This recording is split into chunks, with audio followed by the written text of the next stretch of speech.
performance. I'm wondering what this ever can do, not only for the team, but specifically for Nick Richards. Nick played himself to where he was in Vegas in the game before that, and I talked about it. And he came back and worked. We had 2 great days, and really 3 great days. And what I told the team is that he has to get the ball. We got to get him touches. We can get him touches by how we're playing. We just got to throw it to him. And, Nick, you got to fight for position, so we must throw it to you. We put in a couple little wrinkle stuff for it, but the reality of it is it was how we were playing. Proud of him, how he played in foul trouble, and he still responded. Got to get EJ playing. He made 2 great plays at the stretch that helped us win the game, where he blocked a shot or came up with a ball. But he's got to do more of that. That's got to be who he is. And but Ashton, Tyrese, Emmanuel, Nate played okay. He came up with a really big play in the first half, a 2-handed rebound that he kicked to Emmanuel for a 3. Keon fought. Didn't play Johnny and Khalil a whole lot because the game didn't dictate it. I was coaching to win the game, not just try to get guys in. So, but those 2 are integral parts of what we're going to end up having to do this year. Ken, when you talk about fight for position, when Nick gets 10 rebounds, and I think he drew 10 or 11 fouls, often trying to fight for that position, and then to come back and do what he did with the 4 fouls, when that often seems to take him out. How about he made free throws at late? Emmanuel makes them, Tyrese makes them. We showed a will to win. I'll give it to you. We're down. Does anybody really listen to what I say in here? So do you know when I'm talking about one-handed rebounds and one-handed catches, I go nuts, correct? For 11 years now. This is my 77th year here. It's dog years here. You go by 7s. So that being said, Ashton reached in with one hand to grab that ball. And they threw. It was a tie game. We grabbed the ball. It doesn't maybe. And they throw it ahead and make a 3. Now it's 3, and I got to call timeout. Those are big plays that we fought back from. I mean, we went in a stretch where we couldn't get a basket, couldn't make a shot. We were trying to find offense. But let me say this. Louisville's one of the best defensive teams in the country. Their numbers, the way they rebound, the way they guard the 2, the way they guard the 3, they're one of the best defensive teams in the country. They're, I hate to tell you, one of the best offensive teams in the country, too, the way they score the ball. I was proud of being down 3 and fighting to come back and win the game. How about you got to walk in your huddle on a tip-in that didn't go? And telling her, look, guys, I've been here before. We're fine. This is what it is. That was a great effort. I mean, this is all learning. I come back to, we've lost some games this year that, couple bucket games, each of them.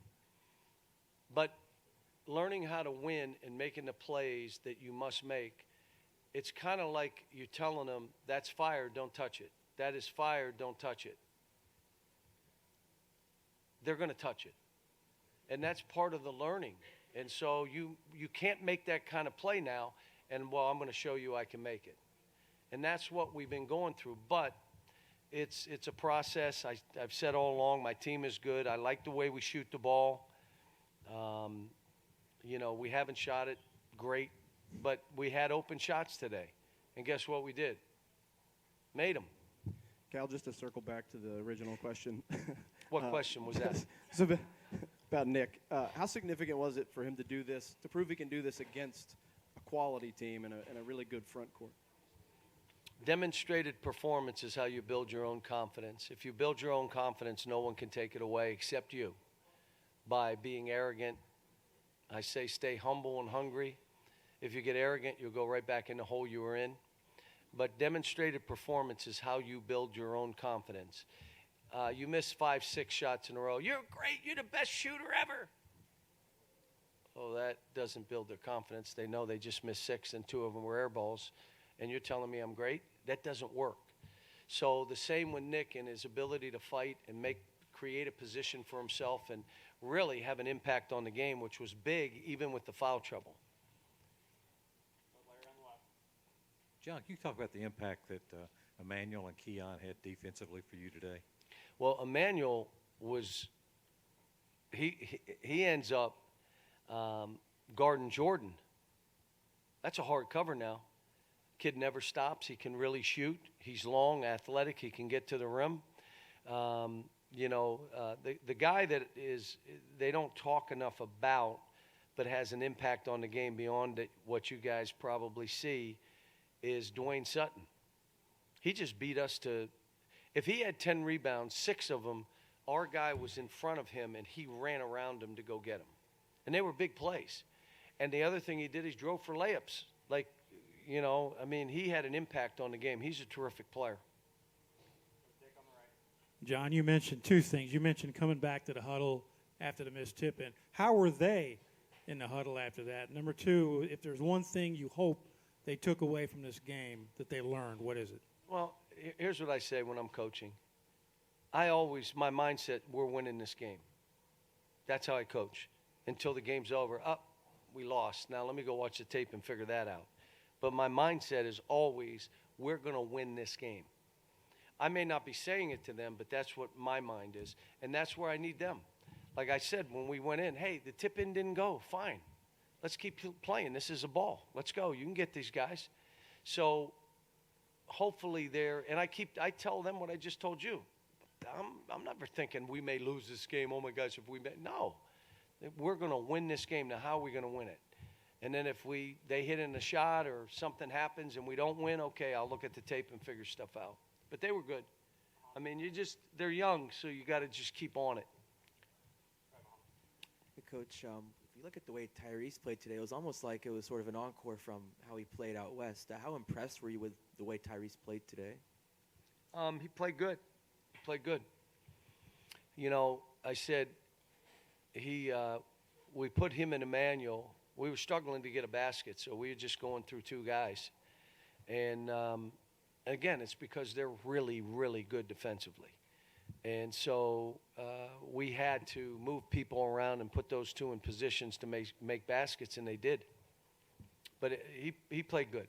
The one play drove me nuts is Nick is 7 foot and puts his head on the rim, and he threw a lob below the net.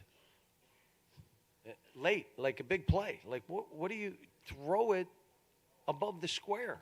The kid will go throw it to the top of the backboard. He'll go get it.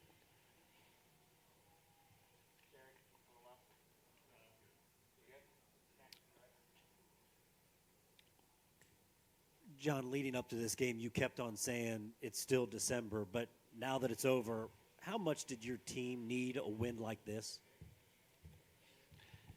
You guys that have watched us over the years, we go through this every year. There's probably many people here that thought we were going to lose, and they wanted to be at this press conference hearing what I had to say when they could say it's over, they're not going to be in the NCAA tournament, they're an NIT team. Look, I don't buy any of the stuff when they say we're great or they say we're bad.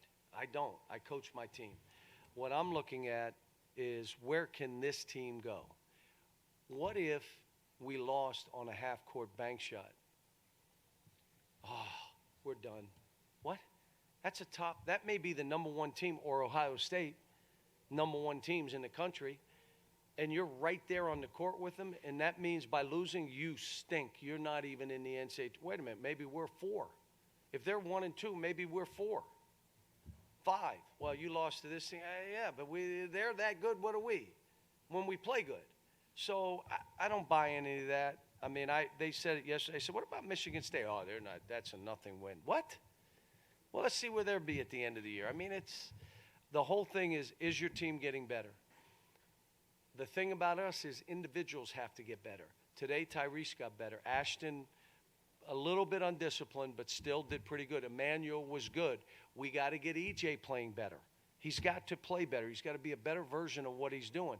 Keon, Khalil, Johnny, all I'm worried about is how do I help guys get better and then get them to buy into this team. You're so concerned about you can't play for us. So then you look bad. Just worry about us, and we'll all worry about you. And then you're going to have 4 guys on the court worried about you. But if you're out there, that's all I'm doing. And this was a great win for us. And you need wins so they understand. Like, we're going to go twice on Monday. We'll go tomorrow. They're going to get some stuff and film and individuals. And then we'll go twice, really 3 times on Monday and 3 times on Tuesday. And I'm mad that I got to give them off Wednesday. And when you start doing the stuff that we're doing 2 days and come back on Christmas Day, you got to have some reward, or it's like, why are we doing this? So that, for me, that's what this was. Yeah, Cal, in the second half, the technical that you got for being out of the box, what happened there? What did the ref say to you? I don't know. I wasn't looking down. My wife said she was going to take pictures of the other bench because he was out. But I said, like, look, guys, just so you understand, I don't care what an official calls, as long as you make the same call down that end. So if you make us on a carry or a moving screen and I see one down here, that's when I lose my mind. I don't care what you call. Call fouls every time down on both teams. Just keep calling them. That is this crew did a good job today. I was on them. If I see this called, you better make that call. I'm never saying I don't think that was a block or I don't think that. I don't do that. I'm like, whatever you call down that other end, and I'm good. How about this? Be bad. Both ways. I'm good with that. You missing this and missing that and missing this and missing, I don't care. As long as it's not missing this, missing this, missing this, missing this, now I got a problem. But I probably stepped out of the box. I wasn't saying anything to an official, but the officials were being told that in flops. When guys throw their head back, those are flops. That's what that means. All that kind of stuff. But must have had an impact on the game when I was out. So. The get back coach. What's that? You need a get back coach. Like A what? In football, where they have a guy assigned to the head coach to pull him off the field. They have a get back coach. See, that's the problem. They have so many guys on their staff. And they're telling me I can't have another staff guy. They got a get-back coach. They got a get-out coach, a get-back coach. A guy walks them to half field. I need an assistant coach that walks me to the radio show now. That's what I need.